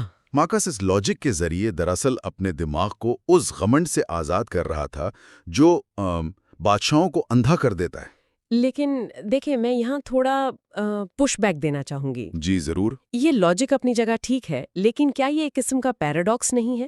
یعنی ایک عظیم فتح کرنے والا شاہی کہہ رہا ہے کہ شہرت بیکار ہے۔ اگر واقعی لیگیسی کی کوئی اہمیت نہیں، اگر آخر میں بادشاہ اور نوکر دونوں نے خاک ہی ہونا ہے، تو پھر محنت کرنے کی ضرورت ہی کیا ہے؟ یہ بہت ویلڈ سوال ہے۔ پھر تو مارکس کو چاہیے تھا کہ وہ کسی پہاڑ پر جا کر بیٹھ جاتا۔ وہ برفیلی سرحدوں پر اپنے ہی خون اور پسینے سے جنگیں چون لڑ رہا تھا۔ یہی وہ پوائنٹ ہے جہاں سٹوئسزم کسی عام اداسی یا نہیلزم سے الگ ہو جاتا ہے۔ اس کا جواب مارکس کی اس ڈیپ انڈرسٹینڈنگ میں ملتا ہے کہ عمل کا مقصد شہرت نہیں بلکہ فرض ہے۔ فرض، ڈیوٹی۔ ہاں، کائنات میں ہر چیز کی ایک فطرت ہے۔ سٹوئسزم سکھاتا ہے کہ انسان ایک معاشرتی مخلوق ہے۔ ہم سب ایک بڑے سسٹم کا حصہ ہیں۔ صحیح۔ جس طرح ایک شہد کی مکھی کا فرض شہد بنانا ہے، اور جب وہ شہد بناتی ہے تو وہ کسی سے تعریف نہیں مانگتی، بالکل اسی طرح انسان کو دوسروں کے لیے کام کرنا ہے، کیونکہ یہ اس کی فطرت کا تقاضا ہے۔ یعنی مارکس کا ماننا تھا کہ کائنات نے یا تقدیر نے اسے بادشاہ کا رول دیا ہے۔ ایگزیکٹلی۔ اس کا کام اس رول کو پوری ایمانداری اور انصاف کے ساتھ نبھانا ہے۔ وہ باربیرینز کو اس لیے نہیں روک رہا تھا کہ لوگ اس کے مرنے کے بعد اس کے مجسمے بنائیں، بلکہ اس لیے کہ رومن عوام کا دفاع کرنا اس کا فرض تھا۔ عمل کا انعام خود وہ عمل ہی ہے، اس کے باہر کسی انعام کی توقع رکھنا ہی ذہنی عذاب کی شروعات ہے۔ مطلب کام کو ایکسٹرنل ویلیڈیشن یا باہری تعریف سے بالکل کاٹ دیا جائے، یہ واقعی ایک بہت بڑا مینٹل شفٹ ہے۔ لیکن چلیے، اگر ہم مان لیں کہ شہرت مقصد نہیں، تو ایک نیا مسئلہ سامنے آتا ہے۔ وہ کیا؟ زندگی میں تو ہر قدم پر دھوکے اور رکاوٹیں ہیں نا۔ انسان کو روزمرہ کی سختیوں، تکلیفوں اور رکاوٹوں کا سامنا کس جذبے سے کرنا چاہیے؟ ہاں، 7ویں اور 8ویں کتاب اس پر بہت فوکس کرتی ہیں۔ اور یہاں پر ان چاروں کتابوں میں موجود سب سے طاقتور تصور سامنے آتا ہے۔ مارکس لکھتا ہے کہ عمل میں آنے والی رکاوٹ ہی عمل کو آگے بڑھاتی ہے۔ جو چیز راستے میں آتی ہے وہی راستہ بن جاتی ہے۔ The obstacle is the way۔ بالکل، یہ جملہ صرف ایک کوٹ نہیں ہے، یہ سٹوئسزم کی پوری کوگنیٹو فریم ورک کا نچوڑ ہے۔ اس کو سمجھنے کے لیے ہمیں کوگنیٹو ری فریمنگ کو دیکھنا ہوگا۔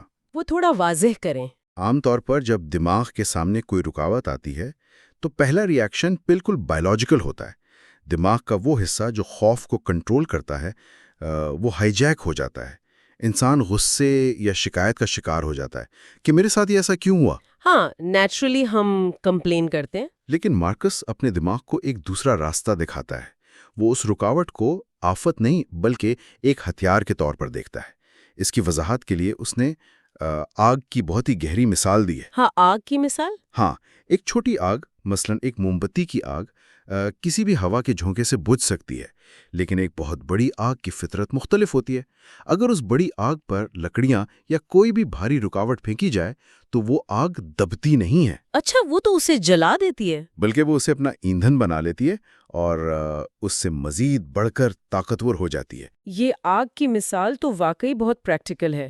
اسے اگر عام زندگی پر لاگو کیا جائے تو یہ سوچ بالکل ایسی ہے جیسے کسی فیلڈ پروجیکٹ یا کسی مشکل فائنینشیل سچویشن کو وقت کا ضیاع سمجھنے کے بجائے اسے پیشنس اور ریزیلینس کی مشق کے طور پر لیا جائے۔ بالکل، رکاوٹ خود سیکھنے کا ذریعہ بن جاتی ہے۔ لیکن ہیومن سائیکالوجی کے حساب سے دیکھیں تو یہ تبدیلی بہت مشکل ہے۔ جب کوئی آفت آتی ہے تو دکھ تو ہوتا ہی ہے نا، انسان روتا بھی ہے۔ اور مارکس خود اس انسانی کمزوری سے پوری طرح واقف تھا۔ ایسا نہیں تھا کہ اسے دکھ نہیں ہوتا تھا۔ اس کی اپنی زندگی میں اس کے کئی بچے بچپن میں ہی فوت ہو گئے تھے۔ باپ رے، اس سے بڑا دکھ تو کوئی ہو ہی نہیں سکتا۔ لیکن میڈیٹیشنز دراصل اسی مسلسل ٹریننگ کا نام ہے۔ پہلا جذبہ قدرتی ہوتا ہے، دکھ ہوتا ہے، لیکن وہ اس جذبے پر کیسا ری ایکشن دینا ہے، یہ اختیار انسان کے پاس ہے۔ صحیح۔ جب بھی کوئی آفت آتی مارکس خود کو یاد دلاتا کہ اگر مشکل آئی ہے تو اب رونے سے حقائق تو تبدیل نہیں ہوں گے، لیکن یہ مشکل اسے صبر کی مشق کرنے کا ایک پلیٹ فارم ضرور دے رہی ہے۔ یہی وہ پروسیس ہے جس سے ایک انسان اس آگ جیسا بن جاتا ہے جو ہر کچرے کو اپنا فیول بنا لیتی ہے۔ اچھا، چلیے اس رکاوٹ کی بات کو ایک قدم اور آگے بڑھاتے ہیں۔ مادی رکاوٹوں جیسے بیماری یا مالی نقصان کا سامنا کرنا ایک بات ہے، لیکن سب سے تکلیف دہ رکاوٹ تب آتی ہے جب یہ کسی انسان کی شکل میں ہو۔ ہاں، جب لوگ دھوکہ دیتے ہیں۔ بالکل، جب لوگ آپ کے ساتھ ناانصافی کرتے ہوں یا جن کی آپ نے مدد کی ہو وہ پیٹھ پیچھے خنجر گھونپتے ہیں۔ بک آئیکس میں جہاں سچائی اور انصاف کا بیان ہے، وہاں مارکس نے ناانصافی کا سامنا کرنے کا ایک عجیب سا اصول دیا ہے۔ اس نے لکھا ہے کہ سب سے بہترین انتقام یہ ہے کہ تم اپنے دشمن جیسے نہ بنو۔ واہ! The best revenge is not to be like your enemy۔ یہاں مارکس کا فلسفہ سقراط کی تعلیمات سے بہت ملتا جلتا ہے۔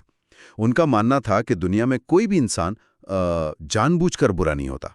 یہ تو تھوڑی کنٹروورشل بات لگتی ہے، جان بوجھ کر برا نہیں ہوتا۔ ان کے نزدیک جو لوگ دھوکہ دیتے ہیں یا برائی کرتے ہیں وہ دراصل اپنی جہالت اور کم علمی کی وجہ سے ایسا کرتے ہیں۔ ان کا ذہنی دائرہ اتنا چھوٹا ہوتا ہے کہ انہیں سچائی اور برائی کے درمیان فرق ہی نظر نہیں آتا۔ وہ بس اپنے لالچ کے غلام ہوتے ہیں۔ ایگزیکٹلی۔ اس فلسفی کے مطابق کسی دھوکے باز پر غصہ کرنا بالکل ویسا ہی ہے جیسا کسی اندھے آدمی پر اس لیے غصہ کرنا کہ وہ چلتے ہوئے دیوار سے کیوں ٹکرا گیا۔ اچھا، یہ تو بہت انٹرسٹنگ مثال ہے۔ مارکس خود کو سمجھاتا ہے کہ ان لوگوں کی اصلاح کرنا ہمارا فرض ہے، لیکن اگر ہم انہیں سکھا نہیں سکتے تو ان کی جہالت کی وجہ سے ہمیں اپنے اندر کا سکون خراب نہیں کرنا چاہیے۔ ہاں، اگر کوئی جھوٹ بول رہا ہے اور ہم بھی اس کے جواب میں دھوکے پر اتر آئیں تو دشمن تو جیت گیا نا، کیونکہ اس نے ہمیں اپنے جیسا بنا دیا۔ بالکل، وہی تو اصول ہے کہ اپنے دشمن جیسا نہیں بننا۔ لیکن میں یہاں دوبارہ پش بیک دوں گی، کیونکہ یہ باتیں سننے میں کسی صوفی یا سینٹ کی باتیں لگتی ہیں۔ یہ اصول کتابوں میں بہت اچھے لگتے ہیں، لیکن مارکس کوئی عام آدمی تو نہیں تھا نا۔ ہاں، ایک طاقتور بادشاہ تھا۔ اس کے پاس تو دشمنوں کو مٹا دینے کی پوری طاقت تھی۔ تو کیا اس نے واقعی میں اس فلسفی پر عمل کیا یا یہ صرف ڈائلے تک محدود تھا؟ مجھے یاد آ رہا ہے کہ اس کے ایک جنرل ایویڈیس کیسیس کا ذکر آتا ہے جس نے بغاوت کی تھی۔ ہاں، کیسیس کی بغاوت رومن ہسٹری کا ایک بہت بڑا واقعہ ہے، اور یہی وہ حصہ ہے جو ثابت کرتا ہے کہ مارکس صرف فلسفی جھاڑ نہیں رہا تھا، اس نے پریکٹس بھی کیا۔ بالکل، اس نے اسے جیا۔ جب ایویڈیس کیسیس، جو کہ ایک بہت قابل جنرل تھا، اس نے افواہ پھیلائی کہ مارکس مر چکا ہے، اور اس نے خود کو ایجپٹ اور سیریا میں شہنشاہ گھوشت کر دیا۔ یہ تو ایمپائر کے لیے ایک شدید دھچکا تھا، سیدھی بغاوت تھی۔ ایک عام بادشاہ ہوتا تو آگ بگولا ہو جاتا، خون خرابہ شروع ہو جاتا، لیکن مارکس کا ری ایکشن بالکل الگ تھا۔ اس نے غیظ و غضب کا مظاہرہ نہیں کیا۔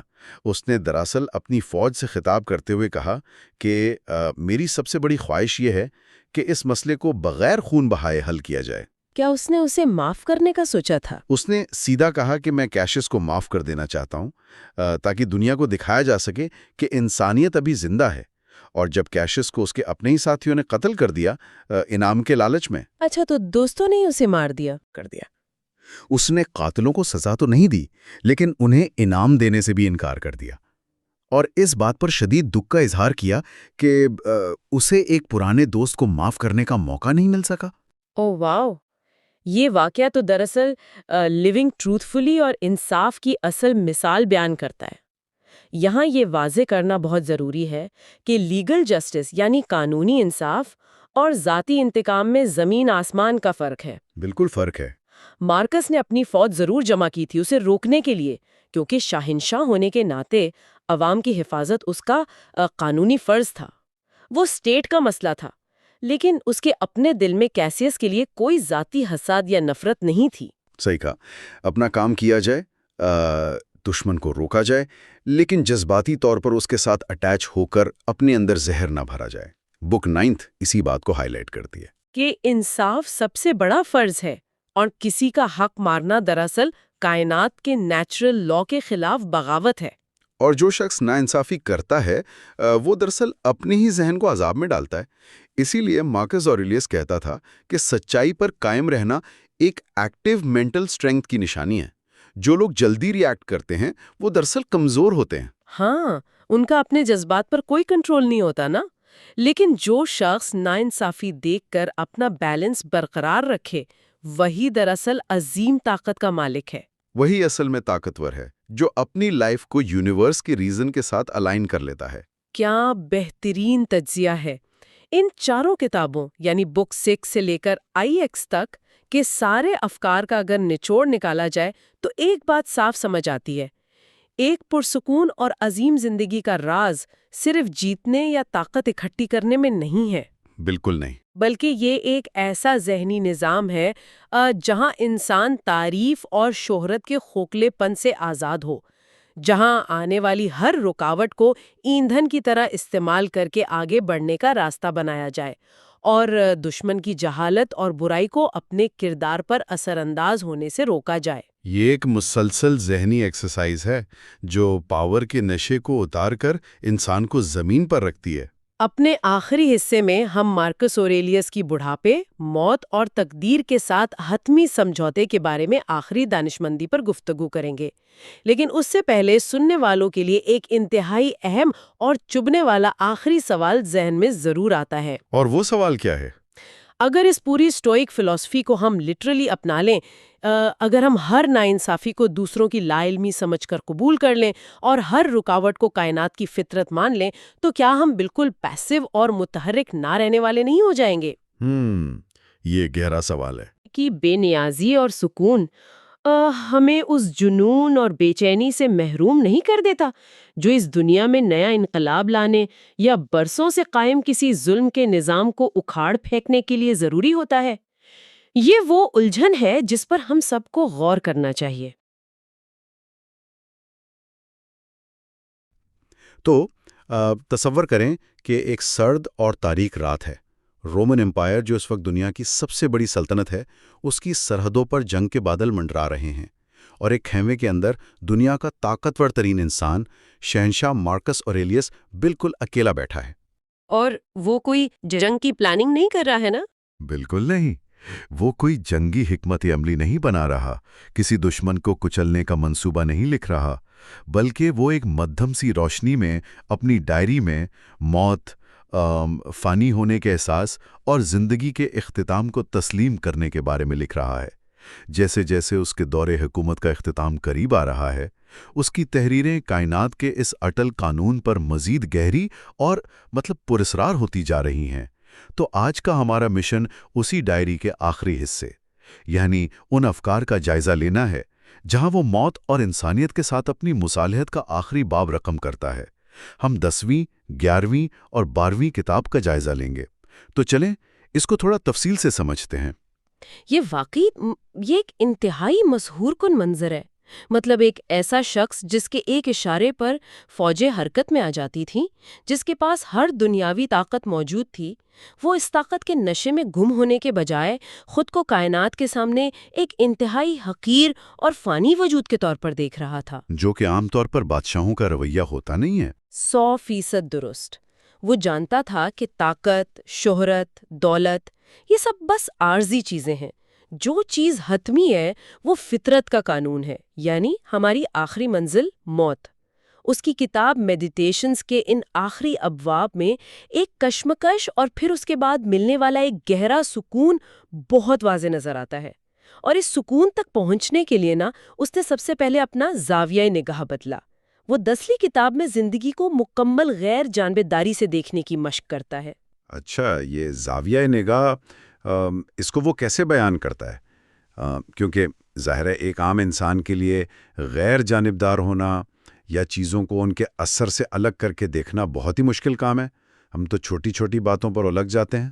ہاں بالکل، اور مارکس نے اس الجھن سے نکلنے کے لیے ایک کائناتی مشاہدے کی تکنیک وضع کی۔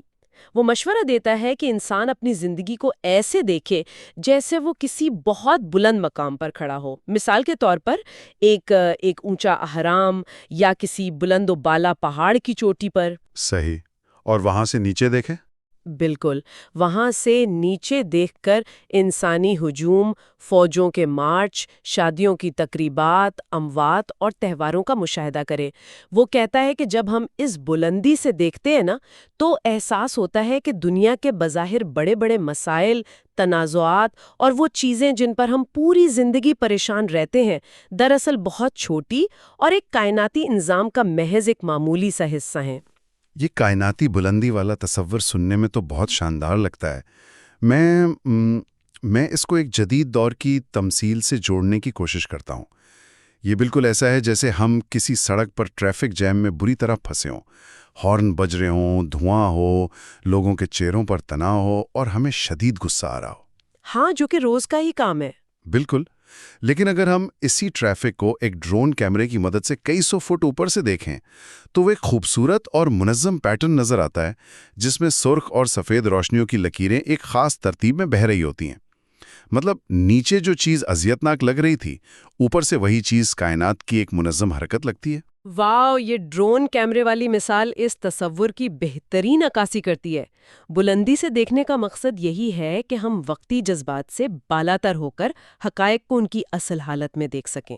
جب آپ بلندی سے دیکھتے ہیں تو آپ کو انفرادی گاڑیاں یا ان میں بیٹھے غصے سے بھرے لوگ نظر نہیں آتے، بلکہ آپ کو پورا نظام کام کرتا ہوا دکھائی دیتا ہے۔ لیکن ایک منٹ، یہاں ایک بہت بڑا عملی مسئلہ بھی تو ہے نا۔ آئین اس وقت جب میرا باس مجھ پر بلا وجہ چیخ رہا ہو یا کوئی میرے ساتھ زیادتی کر رہا ہو تو میرا دماغ کسی اہرام مصر یا ڈرون کیمرے پہ اڑ کر نہیں جا سکتا۔ اور دوسری بات یہ کہ کیا چیزوں کو اتنی دور سے دیکھنے کا یہ رویہ انسان کو دنیا اور لوگوں سے مکمل طور پہ بے حس نہیں بنا دیتا؟ یہ بہت فطری سوال ہے اور اکثر لوگ یہاں آ کر اسٹوئک فلسفی کو غلط سمجھ لیتے ہیں۔ دیکھیں، یہ بالکل بھی بے حسی نہیں ہے۔ بے حسی، جسے ہم انگریزی میں ایپیتھی کہتے ہیں، اس کا مطلب ہے پرواہ نہ کرنا، سماج سے کٹ جانا یا جذبات سے مکمل خالی ہو جانا۔ مارکس جس چیز کی تلقین کر رہا ہے اسے فلسفے کی زبان میں ایپیتھیا کہا جاتا ہے۔ ایپیتھیا یعنی اس میں اور بے حسی میں فرق ہے؟ بہت بڑا فرق ہے۔ اس کا مطلب جذبات کا مر جانا نہیں ہے، بلکہ یہ ایک ذہنی حالت ہے جہاں آپ بیرونی حالات کو اپنے اندرونی سکون پر حاوی نہیں ہونے دیتے۔ یہ معاملات کو ان کی اصلی اہمیت کے مطابق دیکھنے کی مشق ہے تاکہ ذہن غیر ضروری پریشانیوں اور اندھے غصے سے آزاد رہ سکے۔ یعنی وہ یہ نہیں کہہ رہا کہ آپ پتھر بن جائیں، بلکہ وہ کہہ رہا ہے کہ آپ اپنا ریموٹ کنٹرول حالات کے ہاتھ میں نہ دیں۔ 100% درست۔ ذرا خود مارکس کی زندگی کو دیکھیں۔ وہ خود ایک شہنشاہ کے طور پر اپنے فرائض سے پیچھے نہیں ہٹا۔ وہ محاذ پر جنگیں لڑ رہا تھا، طاعون کا مقابلہ کر رہا تھا، معیشت چلا رہا تھا۔ یہ سب بے حسی کے ساتھ ممکن ہی نہیں ہے۔ وہ صرف یہ کہہ رہا ہے کہ جب تم اپنا فرض ادا کر رہے ہو تو نتائج اور لوگوں کے تلخ رویوں کو اس کائناتی بلندی سے دیکھو تاکہ تمہارا اندرونی توازن خراب نہ ہو۔ کام پورا کرو مگر جذباتی طور پر ایک فاصلہ برقرار رکھو۔ یہ زاویہ واقعی سوچ کو ایک نئی سمت دیتا ہے، لیکن مسئلہ تب آتا ہے جب اس کائناتی بلندی سے اتر کر ڈرون سے واپس زمین پر آنا پڑتا ہے۔ ہمیں انہی انسانوں کے درمیان رہنا ہے جو ہمیشہ اتنے منظم اور پرسکون نہیں ہوتے۔ ہاں، زمین پر حقائق قدرے تلخ ہوتے ہیں۔ بالکل، روزمرہ کی زندگی میں رشتوں میں تلخیاں آتی ہیں، لوگ دھوکہ دیتے ہیں اور سب سے بڑھ کر شدید غصہ دلاتے ہیں۔ تو 11ویں کتاب میں جب زمین پر ان مشکل لوگوں کا سامنا ہوتا ہے تو اس کے بارے میں وہ کیا کہتا ہے؟ کیونکہ صرف دور سے دیکھنا تو حل نہیں ہو سکتا نا۔ اور یہی وہ مقام ہے جہاں اس کی تحریریں انتہائی عملی شکل اختیار کر لیتی ہیں۔ 11ویں کتاب یعنی روح کی پختگی کے باب میں وہ محض نظریات نہیں بلکہ ٹھوس اصول بتاتا ہے۔ وہ باقاعدہ غصے پر قابو پانے اور مشکل ترین لوگوں کے ساتھ بھی مہربانی سے پیش آنے کے 9 اصول مرتب کرتا ہے۔ اور یاد رہے، یہ ایک ایسے انسان کے اصول ہیں جسے روزانہ غداروں اور حاسدوں کا سامنا تھا۔ تو چلیں ان اصولوں کی گہرائی میں چلتے ہیں۔ کیا وہ اپنے آپ کو بس یہ کہہ کر تسلی دیتا تھا کہ لوگ برے ہیں؟ نہیں، پہلا اصول ہی اس کے الٹ ہے۔ وہ کہتا ہے کہ یاد رکھو، انسان ایک دوسرے کے لیے بنائے گئے ہیں۔ ہم ایک ہی کائناتی جسم کے اعضاء ہیں۔ اگر ایک انسان دوسرے انسان سے الجھ رہا ہے تو وہ قدرت کے نظام کے خلاف جا رہا ہے۔ اور دوسرا ہے مصول جو قدر مشکل بھی ہے، وہ یہ ماننا ہے کہ لوگ جب بھی کوئی غلطی کرتے ہیں یا نقصان پہنچاتے ہیں تو دراصل وہ جہالت کی وجہ سے ایسا کرتے ہیں۔ ایک منٹ، یہاں مجھے رکنا پڑے گا۔ جہالت؟ مطلب اگر کوئی جان بوجھ کر مجھے نقصان پہنچا رہا ہے، میری پیٹھ پیچھے سازش کر رہا ہے، تو وہ جاہل کیسے ہوا؟ وہ تو بہت ہوشیار اور چالاک ہے۔ اس طرح تو ہم ہر مجرم کو یہ کہہ کر چھوڑ دیں گے کہ بیچارہ نادان ہے۔ میں سمجھتی ہوں یہ بات عجیب لگتی ہے، لیکن مارکس کا جہالت سے مطلب وہ نہیں جو ہم عام زبان میں لیتے ہیں۔ اسٹوئک فلسفی میں جہالت کا مطلب ہے یہ نہ جاننا کہ حقیقی معنوں میں کیا اچھا ہے اور کیا برا۔ جو شخص سازش کر رہا ہے وہ سمجھتا ہے کہ دولت یا رتبہ اس کے لیے اچھائی لائے گا۔ وہ اس بات سے ناواقف ہے کہ ایسا کر کے وہ اپنے ہی کردار اور روح کو تباہ کر رہا ہے۔ وہ حقائق کی نوعیت سے جاہل ہے۔ اچھا، یعنی وہ روحانی طور پر اندھا ہے۔ بالکل، اسی لیے مارکس کہتا ہے کہ ان پر غصہ کرنے کے بجائے ان پر ترس کھاؤ، جیسے تم کسی اندھے پر ترس کھاتے ہو جو دیواروں سے ٹکرا رہا ہو۔ یہ تو ایک بہت ہی اعلیٰ ظرفی کی بات ہو گئی، لیکن پھر بھی کبھی کبھی غصہ تو بے قابو ہو ہی جاتا ہے نا انسان کا۔ اسی لیے وہ اپنا تیسرا اصول پیش کرتا ہے جو انتہائی حقیقت پسندانہ ہے۔ وہ خود کو یاد دلاتا ہے کہ بھائی تم خود بھی غلطیوں سے پاک نہیں ہو۔ اگر ہم کسی کی خامی پر غصہ کر رہے ہیں تو ہمیں یاد کرنا چاہیے کہ ہم نے بھی ماضی میں کئی بار غلطیاں کی ہیں، لوگوں کا دل دکھایا ہے۔ وہ شیشے کے گھروں والا محاورہ یہاں بالکل فٹ بیٹھتا ہے۔ جب ہم خود کو کامل نہیں سمجھتے تو دوسروں کی خامیوں پر غصہ خود بخود ٹھنڈا پڑ جاتا ہے۔ اور میں نے کہیں پڑھا ہے کہ اس کے اصولوں میں ایک اصول یہ بھی ہے کہ غصہ کس طرح ہمیں اندر سے کھوکھلا کرتا ہے۔ جی، وہ اس کے 6 اور 7ویں اصول کا حصہ ہے۔ مارکس کہتا ہے کہ اصل تکلیف ہمیں دوسروں کے افعال سے نہیں بلکہ ان افعال کے بارے میں ہماری اپنی آرا سے پہنچتی ہے۔ اور سب سے اہم بات جو آج کی ماڈرن سائیکالوجی بھی مانتی ہے وہ یہ کہ غصہ خود اس چوٹ سے زیادہ تکلیف دہ ہے جو اس غصے کا سبب بنی۔ یہ بات بہت گہری ہے۔ مطلب اسے ایک روزمرہ کی مثال سے دیکھتے ہیں۔ فرض کریں میں صبح دفتر جا رہا ہوں اور کوئی شخص غلط طریقے سے گاڑی چلا کر میرا راستہ کاٹتا ہے اور مجھے برا بھلا کہہ کر نکل جاتا ہے، جو کہ اکثر سڑکوں پر ہوتا ہے۔ جی، اب اس نے مجھے بمشکل 10 سیکنڈ کی تکلیف دی، لیکن اب میں پورا دن اس بات پر کرتا رہتا ہوں، ساتھیوں سے ذکر کرتا ہوں، میرا بلڈ پریشر ہائی رہتا ہے اور رات کو گھر آ کر بھی موڈ خراب ہوتا ہے۔ تو اس 10 سیکنڈ کے واقعے پر میں نے غصہ کر کے اپنی زندگی کے 12 گھنٹے برباد کر دیے۔ اس نے میرا کچھ نہیں بگاڑا، میں نے خود اپنا نقصان کیا۔ یہ بالکل درست تشریح ہے۔ اسی لیے مارکس کہتا ہے کہ غصے کا علاج انتقام نہیں بلکہ صبر اور نرمی ہے۔ وہ بتاتا ہے کہ سچے دل سے کی گئی نرمی ناقابل تسخیر ہے۔ وہ غصے کو کمزوری کی علامت مانتا ہے۔ دنیا کا کوئی بھی غصہ سچی مہربانی کو شکست نہیں دے سکتا۔ لیکن یہاں ایک سوال ہے، خاص طور پر مسابقتی دنیا کے حوالے سے۔ کیا اس کا مطلب یہ نہیں کہ لوگ آپ کی نرمی کا فائدہ اٹھانے لگیں گے؟ کیا ہر زیادتی کو برداشت کر لینا انسان کو بے وقوف یا کمزور ثابت نہیں کرتا؟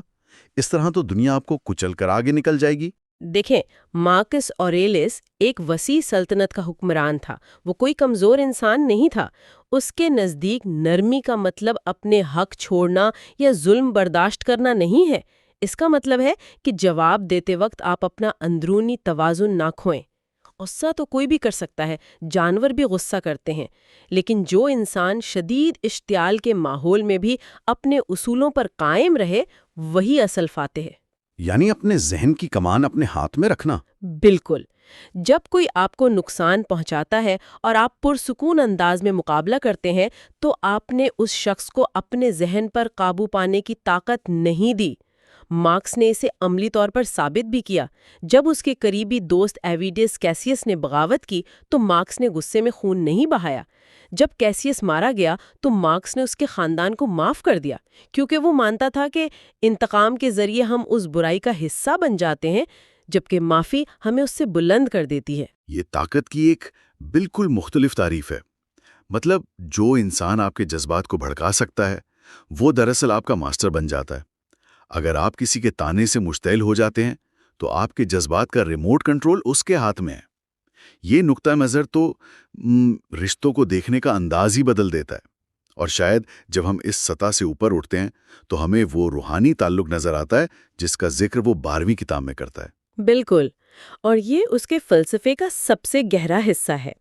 وہ کہتا ہے کہ تمام بنی نوع انسان کا آپس میں محض خونی یا نسلی رشتہ نہیں ہے، بلکہ ایک کائناتی رشتہ ہے۔ اسٹوئک فلسفی میں ایک تصور ہے جسے لوگوس کہا جاتا ہے۔ لوگوس کا مطلب وہ کائناتی عقل ہے جو پوری کائنات کو چلاتی ہے۔ مارکس کا ماننا تھا کہ ہر انسان کا ذہن دراصل اسی ایک عظیم ربانی ہستی یعنی لوگوس کا ایک حصہ ہے۔ اس کی گہرائی کو اگر سمجھیں تو اس کا مطلب ہے کہ جب میں کسی کو دھوکہ دے رہا ہوں تو دراصل میں ایک کائناتی نظام کے خلاف جا رہا ہوں۔ میں اس نور کے ایک حصے کو تکلیف دے رہا ہوں جو مجھ میں بھی ہے اور اس میں بھی۔ بالکل ایسا ہی ہے۔ وہ انسانوں کو ایک ہی جسم کے مختلف اعضاء کی طرح دیکھتا ہے۔ اگر پاؤں کو چوٹ لگتی ہے تو کیا ہاتھ یہ کہتا ہے کہ مجھے اس سے کیا لینا دینا؟ جب آپ کو یہ احساس ہو جائے کہ جس شخص سے آپ الجھ رہے ہیں اس کے اندر بھی اسی کائنات کا حصہ موجود ہے جو آپ کے اندر ہے، تو نفرت کی جگہ نہیں بچتی۔ ہم سب ایک ہی درخت کی شاخیں ہیں، اور اسی تعلق سے اس نے زندگی کے مختصر ہونے اور ہماری موت کے حوالے سے ایک بہت حیران کن تمثیل دی ہے۔ وہ زندگی کا موازنہ ایک تھیٹر کے ڈرامے سے کرتا ہے۔ جی ہاں، مارکس کہتا ہے کہ فطرت، نیچر، اس ڈرامے کی ڈائریکٹر ہے۔ فرض کریں ایک اداکار سٹیج پر ہے اور اسے اچانک کہا جاتا ہے کہ تمہارا کردار ختم ہو گیا ہے، اب سٹیج سے اتر جاؤ۔ وہ شکوہ کرتا ہے کہ میں نے تو صرف 3 ایکٹ کیے ہیں، ڈرامہ تو 5 ایکٹ کا ہوتا ہے۔ تو مارکس جواب دیتا ہے کہ تمہاری بات درست ہے، لیکن زندگی کے اس ڈرامے میں وہ 3 ایکٹ ہی تمہارا مکمل ڈرامہ تھے۔ واہ، کیونکہ ڈائریکٹر نے آپ کا کردار جتنا رکھا تھا وہ پورا ہوا۔ بالکل، آپ کا کام سکرپٹ لکھنا نہیں تھا، آپ کا کام صرف دی گئی اداکاری کرنا تھا۔ اگر ڈائریکٹر اب آپ کو جانے کا کہہ رہا ہے تو بغیر شکوے کے مسکراتے ہوئے رخصت ہو جائیں۔ یہ ڈرامے والی بات بہت شاندار ہے۔ ہم اسے آج کی فلموں سے تشبیہ دے سکتے ہیں۔ اکثر ہم کوئی فلم دیکھ رہے ہوتے ہیں اور اچانک کہانی کے بیچ میں ایک بہترین کردار مر جاتا ہے، ہمیں دکھ ہوتا ہے، لیکن حقیقت میں رائٹر نے اس کا سفر وہیں تک لکھا تھا تاکہ کہانی آگے بڑھے۔ اس کردار کی کامیابی یہ نہیں تھی کہ وہ آخر تک یعنی کریڈٹس تک سکرین پر رہے، بلکہ کامیابی یہ تھی کہ جتنی دیر رہا، شاندار اداکاری کی، اس نے اپنا امپیکٹ چھوڑا۔ یہ ایک بہترین مثال ہے۔ وقت کی طوالت اہمیت نہیں رکھتی، معیار اہمیت رکھتا ہے، اور جب کردار کا وقت ختم ہوتا ہے تو اسے پردے کی پیچھے جانا پڑتا ہے۔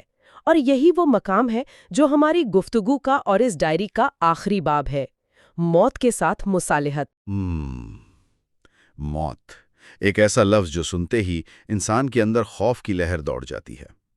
ہر انسان موت سے ڈرتا ہے، بچنا چاہتا ہے، لیکن مارکس کی تحریروں میں موت کے حوالے سے عجیب سا سکون ہے۔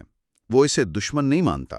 اس کی وجہ یہ ہے کہ مارکس کے نزدیک موت کوئی برائی نہیں ہے، یہ کائنات کا ایک قدرتی عمل ہے۔ انسان اس لیے ڈرتا ہے کیونکہ وہ اسے اپنی ذات کا خاتمہ سمجھتا ہے، لیکن اسٹوئک فلسفی میں موت فنا نہیں ہے بلکہ عناصر کی دوبارہ ترتیب ہے۔ جو کاربن، آکسیجن اور توانائی آپ کے وجود میں قید تھی، وہ موت کے بعد آزاد ہو کر واپس کائنات میں لوٹ جائے گی تاکہ کوئی اور چیز، کوئی نیا انسان اس سے وجود پا سکے۔ یعنی ہم ختم نہیں ہوتے، صرف شکل بدل لیتے ہیں۔ وہ اس کے لیے زیتون کی مثال بھی تو دیتا ہے نا۔ جی، اور وہ انتہائی خوبصورت استعارہ ہے۔ وہ کہتا ہے کہ جس طرح ایک پکا ہوا زیتون جب درخت پر مدت پوری کر لیتا ہے تو وہ مزاحمت نہیں کرتا، جب وہ گرتا ہے تو اس زمین اور شاخ کا شکر ادا کرتا ہے جس نے اسے پالا۔ بالکل اسی طرح انسان کو بھی زندگی کے اختتام پر شکر گزار دل کے ساتھ دنیا سے رخصت ہونا چاہیے۔ موت پر چیخو پکار کرنا ایسا ہے جیسے زیتون درخت سے گرنے پر رو رہا ہو۔ ایک پکے ہوئے زیتون کی طرح گرنا، اس میں کوئی ضد نہیں، خوف نہیں، بس قدرت کے سامنے سر تسلیم خم کرنا ہے۔ لیکن پھر بھی نہ، ہماری جو انا ہے وہ زندہ رہنا چاہتی ہے، وہ مٹنا نہیں چاہتی۔ اور یہی انا ہماری پریشانی کی جڑ ہے۔ کائنات کو جس چیز سے سب سے زیادہ پیار ہے وہ ہے تبدیلی۔ کائنات تبدیل ہوتی رہتی ہے، اگر پرانے پتے نہیں جھڑیں گے تو نئی کونپلیں کیسے پھوٹیں گی؟ موت اس تبدیلی کا محض ایک پڑاؤ ہے۔ مارکس خود سے کہتا ہے کہ جب کائنات کا ہر جز مسلسل تبدیل ہو رہا ہے تو تم کیوں پریشان ہوتے ہو؟ جب پورا بہاؤ ایک طرف جا رہا ہے تو ایک قطرہ کیوں ضد کر رہا ہے کہ میں نے نہیں بہنا؟ یہ بہت ہی مسحور کن فلسفہ ہے۔ اس کا مطلب ہے کہ موت کو دشمن کے بجائے فطرت کا دوست سمجھنا چاہیے جو ہمیں ہمارے عناصر کی طرف واپس لے جا رہا ہے۔